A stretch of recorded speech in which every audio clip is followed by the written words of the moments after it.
Bonjour à tous. Voici une deuxième capsule portant sur les propriétés des exposants.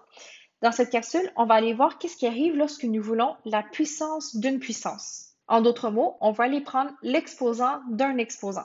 Si on regarde ce premier exemple, on comprend ce que la puissance d'une puissance veut dire. J'ai le nombre a à la 3, mais je veux remettre cette expression encore une fois exposant 2. Donc j'ai a exposant 3, exposant 2, et on va aller voir qu'est-ce que cela va donner.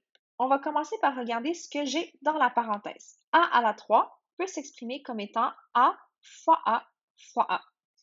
Par contre, cet élément qui est dans la parenthèse est à nouveau replacé exposant 2.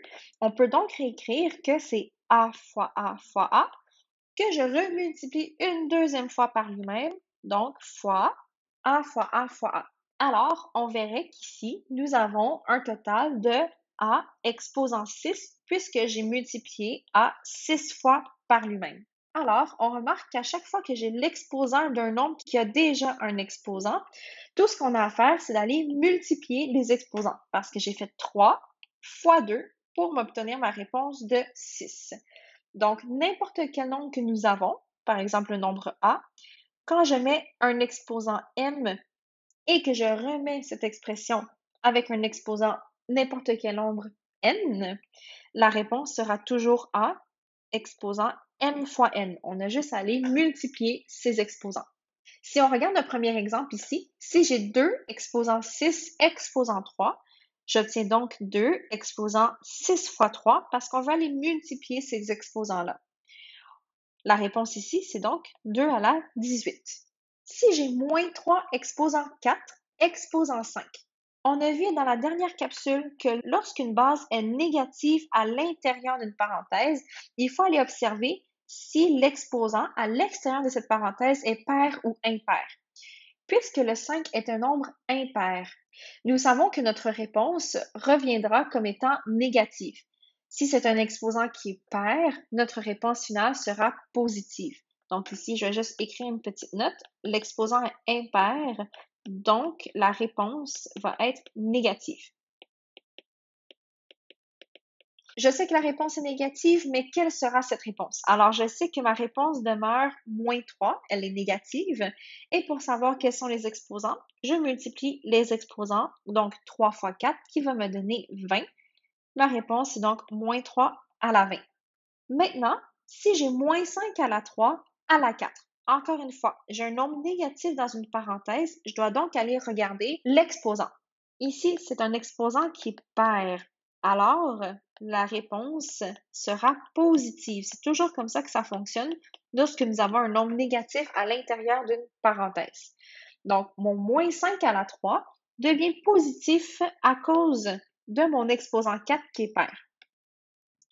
Ensuite, pour trouver c'est quoi l'exposant, je fais 3 fois 4, ce qui me donne un total de 5 à la 12. Prochain exemple ici, nous avons moins 3 à la 2, encore une fois un nombre négatif dans une parenthèse, et on veut mettre ça exposant moins 6.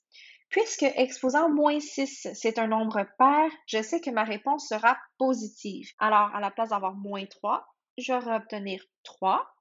Mon exposant, ça va être 2 fois moins 6, ce qui me donne 3 à la moins 12. Par contre, lorsque nous avons un exposant négatif, il faut toujours le remettre en étant positif et on sait que quand on a un exposant négatif, on peut le mettre en fraction. Donc, ma réponse serait 1 sur 3 à la 12. Prochain exemple, nous avons 32 exposant 5. Ici, le défi est de remarquer que 32 peut s'exprimer en étant une base de 2 parce que 32 n'est pas la base la plus petite qu'on peut aller trouver. Je sais que 32 peut se réécrire comme étant 2 exposant 5. Alors, en d'autres mots, ici, j'ai 2 exposant 5 que je remets exposant 5. Donc, j'aurai 2 exposant 5 fois 5, ce qui donne 2 à la 25. Comme dernier exemple, on procède un petit peu de la même manière. Donc, il fallait regarder nos nombres peuvent s'exprimer sous forme de quelle base? Je sais que 125 peut s'exprimer sous forme de 5 à la 3. Je sais que 5 à la 11, on le laisse ainsi, c'est déjà une plus petite base. Et je sais que 25 peut s'exprimer sous forme de 5 à la 2, mais ce 5 à la 2, je vais le remettre exposant moins 3. Qu'est-ce qu'on obtient ici?